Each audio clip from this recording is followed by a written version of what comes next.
అందరికి నమస్తే. తప్పు తెలుసుకునే వాళ్ళేమో తప్పును సరిదిద్దుకునే పనిలో ఉన్నారు. తప్పులు అని తెలిసిన వాళ్ళేమో ఆ తప్పుల మీద తప్పులు, తప్పుల మీద తప్పున్నర, తప్పులకు 2 తప్పులు చేసుకుంటూ పోతున్నారు.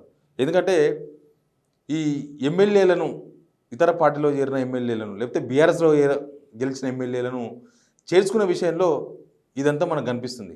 కేటీఆర్ ఒక ట్వీట్ చేసిండు ఎమ్మెల్యేలు పార్టీ మారకం పైన. ఎందుకంటే పోచారం శ్రీనివాసరెడ్డి అన్ఎక్స్పెక్టెడ్గా పెద్ద మనిషి జాయిన్ అయిపోయాడు. తర్వాత జగిత్యాల ఎమ్మెల్యే సంజయ్ రావు జాయిన్ కావడం అనేది బీఆర్ఎస్ నేతలకు నిజానికి జీర్ణించుకోలేని విషయంగా కనిపిస్తుంది. ఎందుకంటే సంజయ్ పొలిటీషియన్ కాదు. ఆయన ఎక్కడ ఏ విద్యార్థి విభాగంలో పనిచేయలేదు, ఎక్కడ ఏం చేయలేదు.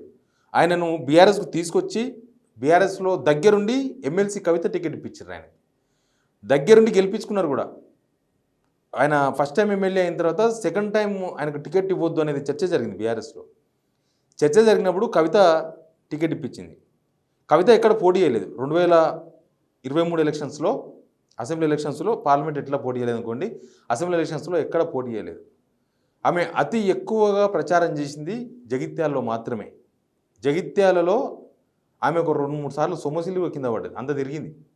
డాక్టర్ సంజయ్ని గెలిపించుకుంది. డాక్టర్ సంజయ్ గెలిస్తే నేను గెలిచినట్టే అని కూడా ఆమె చాలాసార్లు మాట్లాడింది. నిజానికి డాక్టర్ సంజయ్ కూడా అంత రాజకీయం తెలిసిన వ్యక్తి ఏం కాదు. రాజకీయంగా దానిలో ఏమీ ఆయన మునిగితేలలేదు. జస్ట్ పార్టీ గుర్తు మీద గెలిచిండు, రెండోసారి మళ్ళీ పార్టీ గుర్తు మీద గెలిచిండు, అంతే తప్ప సంజయ్ దానిలో మునిగి రాజకీయాల్లో మొత్తం తెలుసుకొని రాజకీయాలు చేసే వ్యక్తి కాదు. ఆయన కూడా చాలా మంచి వ్యక్తి వ్యక్తిగతంగా. చాలాసార్లు అన్నారు కవితకి కనుక పోటీ చేస్తే నేను నా పదవికి రాజీనామా చేస్తా, నేను పదవి త్యాగం చేస్తాను కూడా చాలాసార్లు మాట్లాడారు. అట్లాంటి మనిషి ఎందుకు మారింది అనేది ఇప్పుడు బీఆర్ఎస్ వాళ్ళకి అర్థం కాని అంశంగా మారింది. ఎనీవే, సంజయ్ పోయిన తర్వాత కేటీఆర్ ఒక ట్వీట్ చేసిండు. The power of people is always stronger than the people is power. We have faced several defections of MLAs in the past in 2004-2006 మధ్యలో when Congress was in government. Telangana responded strongly by the stepping up the people's agitation and eventually Congress had to bow its head. History shall repeat itself అని రాసింది. దీని తెలుగులో అర్థమైందంటే, అధికారంలో ఉన్న వ్యక్తుల కంటే ప్రజలు చాలా శక్తివంతులు, ఆ శక్తి ఎప్పుడు బలంగానే ఉంటుంది. బీఆర్ఎస్ ఎమ్మెల్యేలు కాంగ్రెస్లో చేరడంపై ఆయన స్పందించారు. ఇదే విషయాన్ని తెలంగాణ ప్రజలు ధీటుగా స్పందించారు. 2004-2006 కాంగ్రెస్ ప్రభుత్వంలో ఉన్నప్పుడు అనేక మంది ఎమ్మెల్యేలను ఫిరాయించిన తర్వాత ప్రజలు ధీటుగా సమాధానం ఇచ్చిండ్రు. చివరికి కాంగ్రెస్ తల వంచాల్సి వచ్చింది.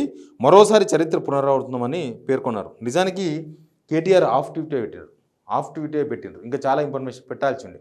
2014 తర్వాత ఏం జరిగింది, 2018 ఎలక్షన్స్ తర్వాత ఏం జరిగింది అనేది కూడా మనం స్వయంగా చూసినాం. 2014 తర్వాత ఏం జరిగింది, అప్పుడు వివిధ పార్టీల్లో ఉన్న ఎమ్మెల్యేలందరినీ బీఆర్ఎస్లో చేర్చుకున్నారు, టీఆర్ఎస్లో. 2018 ఎలక్షన్స్ తర్వాత ఏమైంది, కాంగ్రెస్లో చేరిన 12 మంది ఎమ్మెల్యేలను బీఆర్ఎస్లో చేర్చుకున్నది తప్పు అని బహుశా ఈ ట్వీట్ తర్వాత బీఆర్ఎస్ లీడర్లకు అర్థమైనట్టుగా కనిపిస్తుంది. ఎందుకంటే ప్రజలే శక్తివంతులు అని కోట్ చేసినారు కేటీఆర్. అంటే బహుశా ఇవన్నీ కూడా ప్రజలు గమనిస్తూ ఉన్నారు. ప్రజలు ఖచ్చితంగా శక్తివంతులే అని చెప్తున్నారు. ఒక తప్పును సరిదిద్దుకునే ప్రయత్నం ఒకటి చేసినట్టుగా కనిపిస్తుంది. ఎందుకంటే ప్రజలు శక్తివంతులని కేటీఆర్ ట్వీట్లో పెట్టినారంటే ఆ శక్తి వాళ్ళని ఓడించింది 2023 ఎలక్షన్స్లో. ఇప్పుడు ఇవన్నీ తెలిసిన వ్యక్తి రేవంత్ రెడ్డి. ఈ తప్పులని తెలుసు, ఇట్లాంటి చేసుకోవద్దని తెలుసు. ఇట్లాంటి చేసుకున్న తర్వాత ఈ శక్తి, ప్రజల శక్తి ఎట్లా పనిచేస్తుందో కూడా చూసినాం మనం. ఈవెన్ కేటీఆర్ గుర్తించినట్టే దానికి అర్థమైంది.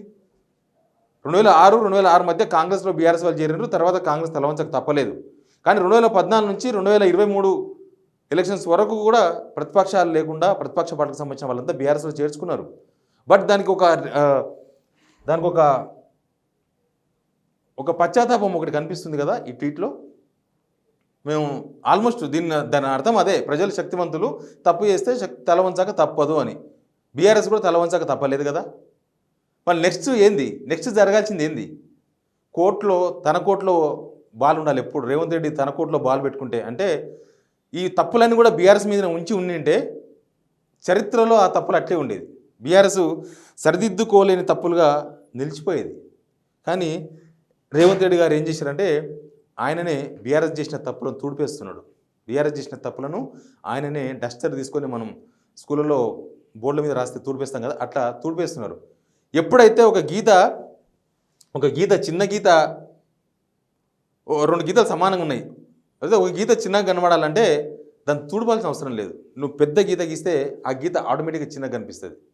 ఇక్కడ కేసీఆర్ చేసిన తప్పులు కనబడాలంటే నువ్వు ఆ తప్పులు మీరు ఆ తప్పులు చేయకుండా ఉండాలి. మీరేం చేస్తున్నారంటే అంతకన్నా ఎక్కువ తప్పులు చేసేసరికి ఇప్పుడు ఇది జరుగుతుంది. ఇప్పుడు పెద్ద తప్పు మీ దగ్గర మిగిలిపోతుంది, మీ కోర్టులో పెద్ద తప్పు మిగిలిపోతుంది రేవంత్ రెడ్డి గారు.